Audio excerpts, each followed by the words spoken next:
Now at 4:30, though, a Central Florida woman made her voice heard on Capitol Hill today when it comes to SNAP benefits. She really knocked lawmakers' socks off with her testimony. Rachel Wilson spoke before a subcommittee looking at the future of the SNAP program. As West News' Michelle Meredith reports, a single mom put a face on the struggle many families face daily trying to make ends meet.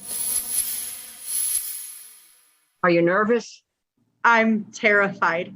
At 12:40 Wednesday afternoon, Rachel Wilson felt like she had the weight of the world on her shoulders. To make people understand that we don't want to live on government assistance. We just need help sometimes. Via Zoom, the single mother of three spoke before a subcommittee in Washington, D.C.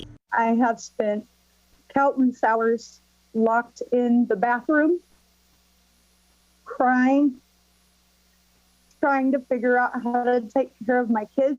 Representing thousands like her who depend on government assistance to put food on the table and a roof over their heads. As a mother, your pride is taking care of your children, but there is no amount of pride that you won't set aside to make sure that they're okay. Rachel lives in Melbourne and for years was making it on her own as a stylist in a hair salon. Then the pandemic hit. At first there was no money. Now she's making some money, but many clients are still scared. Or just people who've decided that, you know what, maybe hair is not just so important to work into my budget. So now I am at 50% capacity or less of what I was before the pandemic.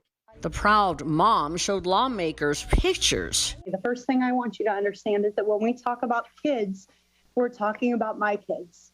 Pictures of her children and talked with the heart of a mother. To make sure that they don't feel the press of poverty or the press of a global pandemic, so that they believe that everything is okay all the time. It's very emotional.